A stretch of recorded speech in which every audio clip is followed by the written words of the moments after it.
নেত্রীকে নিয়েই আমি দুই একটি কথা বলতে চাই। আপনারা যারা এখানে উপস্থিত হয়েছে সবাই আমাকে ব্যক্তিগতভাবে চিনেন, অনেকেই হয়তো দেখেন নাই, অনেকে আমাকে সোশ্যাল মিডিয়ার মাধ্যমে দেখেছেন। আমি চেষ্টা করেছি এই ফেসিবাদ সরকার প্রধান পৃথিবীর যে দেশে গিয়েছে আমি সায়েফ আহমেদ সুইট সেখানে উপস্থিত হয়েছিলাম। এমনকি আপনারা শুনলে অবাক হবেন, আমি একদিনের জন্য আমেরিকায় গিয়েছিলাম। কিভাবে? আমি সকালের ফ্লাইট ধরে আমি নিউ জার্সিতে গিয়েছি। নিউ জার্সিতে নামার পরে আমার ছোট ভাই 6 ঘন্টা ড্রাইভ করে ওয়াশিংটন ডিসিতে নিয়ে গিয়েছিল, সেখানে 2 ঘন্টার প্রোগ্রাম করে আবার 6 ঘন্টা ড্রাইভ করে নিউ জার্সিতে আসে, রাত্রের ফ্লাইট ধরে লন্ডনে আসি। লন্ডনে এই ফেসিবাদ সরকার প্রধান এসেছিল ওইখানে ডেমনস্ট্রেশনের জন্য। তো আমি যে কথাটি বলতে চাচ্ছি, এই কথাটি বলার কারণ একটাই, আমি কতটুকু দলের জন্য করতে পেরেছি আমি জানি না, তবে দল আমাকে অনেক কিছু দিয়েছে, দল আমাকে সম্মানিত করেছে।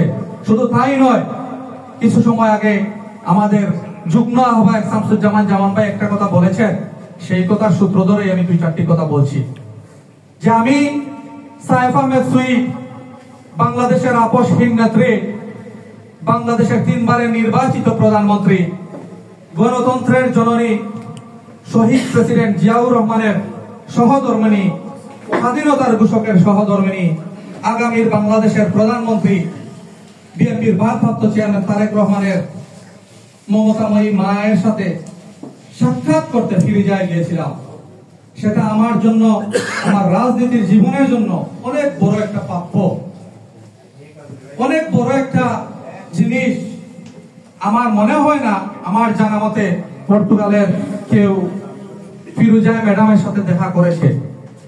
নট অনলি পর্তুগাল, বহির্বিশ্বেরও আমার মতো একজন ক্ষুদ্র কর্মী ওনার সাথে একান্তে কিছু সময় আলোচনা করার সুযোগ পাইছে কিনা আমার জানা নাই।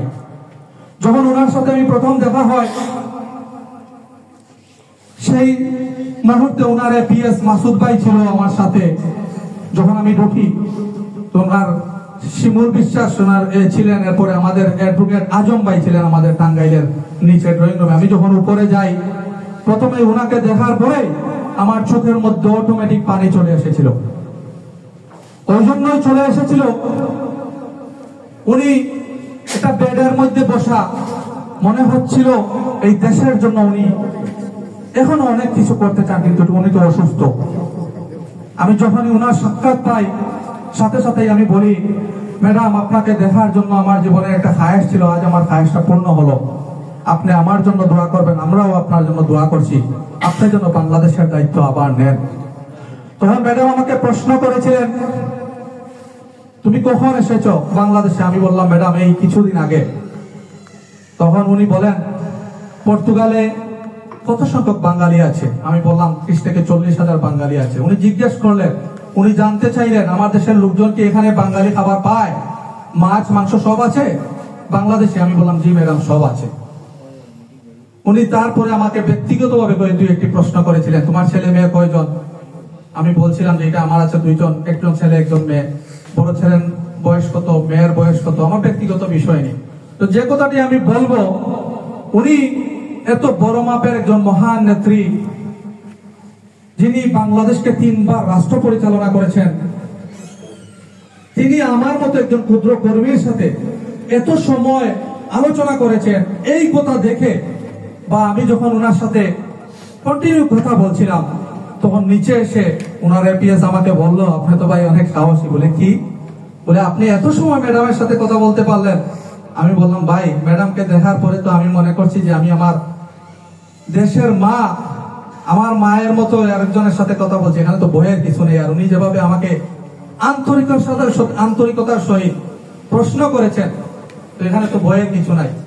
যাই হোক, যে কথাটি আমি বলবো, আমি ম্যাডামের সাথে যে দেখা করেছি, এটা আমার শুধু জন্য খুশির বিষয় না। আমি বলবো যে কথাটি আমার ছোট ভাই জুবেল বলেছিল, পর্তুগাল বিএনপি কে বেগম জিয়ার কার্যালয় পর্যন্ত, কার্যালয়ের জায়গায় আমি শুধু একটু বলবো, কার্যালয়ে তো সবাই যাইতে পারে, বেগম জিয়ার বাসায় পর্যন্ত পর্তুগাল বিএনপি কে আমি নিয়ে যাওয়ার চেষ্টা করেছি।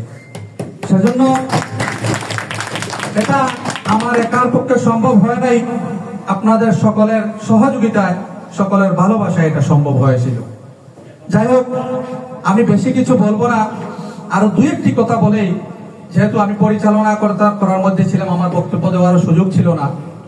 আপনারা যারা আমার সাথে সোশ্যাল মিডিয়া ফেসবুকে অ্যাড আছেন তারা নিশ্চয় দেখেছেন, আমি গতকালকে একটা মাননীয় প্রধান উপদেষ্টাকে উদ্দেশ্য করে একটা চিঠি লিখি ফেসবুকে, যেখানে আমি এই চিঠির মধ্যে এভাবেই মেনশন করেছিলাম, মাননীয় প্রধান উপদেষ্টা গণপ্রজাতন্ত্রী বাংলাদেশ সরকার বিষয় বাংলাদেশ জাতীয়তাবাদী দলের ভারপ্রাপ্ত চেয়ারম্যান তারেক রহমানের হয়রানিমূলক ষড়যন্ত্রমূলক সকল মামলা প্রত্যাহার করে নিশ্চিন্তে স্বদেশ প্রত্যাবর্তন প্রসঙ্গে।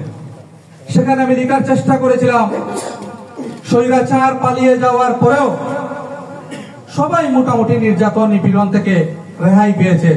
এখন পর্যন্ত যিনি আমাদেরকে এই দেশের স্বাধীনতার ঘোষণা দিয়েছেন, যে পরিবারের সদস্য সেনাপ্রধান ছিলেন, যে পরিবারের সদস্য রাষ্ট্রপতি ছিলেন, যে পরিবারের সদস্য বাংলাদেশকে তিনবার রাষ্ট্র পরিচালনা করেছেন, সেই পরিবার কিন্তু স্বৈরাচার পালিয়ে যাওয়ার পরে এখন পর্যন্ত নির্যাতন এবং নিপীড়নের শিকার।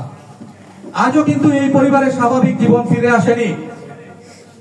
প্রিয় উপস্থিতি, আমি এই চিঠির মধ্যেও মেনশন করেছিলাম, আপনিও কিন্তু এই স্বৈরাচারের মামলা থেকে রেহাই পাননি, কিন্তু আপনি প্রধান উপদেষ্টা নির্বাচিত হয়েছেন, আপনার সকল মামলা খারিজ করা হয়েছে। এই জন্য আমরা অত্যন্ত আনন্দিত।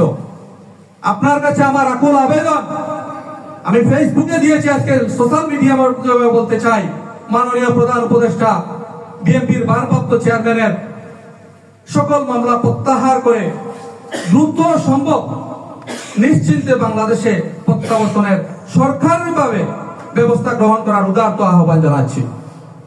আমি আরেকটি কথাও লিখেছিলাম আমার এই ফেসবুকে, যে মাননীয় প্রধান উপদেষ্টা নতুন করে যেন কোন ষড়যন্ত্র আবার সৃষ্টি করা না হয়, সেদিকে যেন আপনার সুদৃষ্টি থাকে। তো আমি আশা করব দ্রুতই একজন সন্তান যখন তার মায়ের শরীর খারাপ থাকে, সে কতটুকু কষ্টের মধ্যে থাকে। আমার মাও আছেন, আমার মা যদি আমেরিকায় থাকেন, যখন আমি শুনি উনি অসুস্থ, তখন আমার মনটা ছটফট করে। উনি ওনার মায়ের স্নেহ ভালোবাসা থেকে বঞ্চিত এই ষড়যন্ত্রমূলক মিথ্যা মামলার কারণে। আমি আবারও আজকের এই অনুষ্ঠান থেকে মাননীয় প্রধান উপদেষ্টা সহ সরকারের ঊর্ধ্বতন কর্তৃপক্ষের দৃষ্টি আকর্ষণ করে বলবো, বিএনপির ভারপ্রাপ্ত চেয়ারম্যান আগামী বাংলাদেশের স্বপ্নদ্রষ্টা জনাব তারেক রহমানের সকল মামলা প্রত্যাহার করে সরকারিভাবে ওনাকে যেন দেশে গিয়ে ওনার মায়ের ভালোবাসা এবং স্নেহ পাওয়ার সুযোগ করে দেওয়া হয়। আমি আর বেশি কিছু বলবো না, শুধু একটি কথাই বলবো, আপনারা সবাই জানেন আমাদের নেত্রী, আপসহীন নেত্রী, গণতন্ত্রের জননী, দেশ ও নেত্রী, দেশ মাতা বেগম খালেদা জিয়া অসুস্থ। কিছুক্ষণের মধ্যেই আমরা মুনাজাতে অংশগ্রহণ করব। মুনাজাতে যাওয়ার আগে আরেকটি কথা বলতে চাই, বাংলাদেশে দুইজন শীর্ষ মহিলা নেত্রী আছেন, আপনারা চিনেন। একজন হচ্ছেন আমাদের নেত্রী, ওনার নামের আগে দেশ ও নেত্রী, দেশ ও মাতা। দেশ মানে কি? বাংলাদেশের নেত্রী।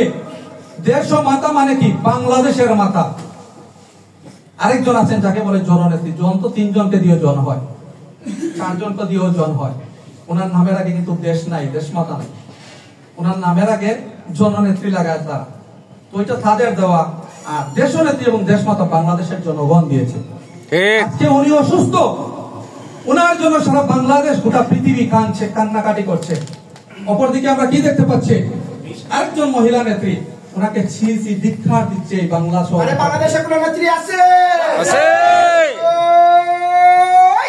নেত্রী খালেদা জিয়া, খালেদা খালেদা জিয়া, জিয়া খালেদা খালেদা জিয়া, জিয়া খালেদা খালেদা জিয়া, জিয়া খালেদা। ধন্যবাদ। আবারও আমি সবাইকে আজকের এই অনুষ্ঠানকে সুন্দর এবং সফল করার জন্য, বিশেষ করে আমার কিছু ছোট ভাইরা আছে, তাদের নাম না বললেই নয়,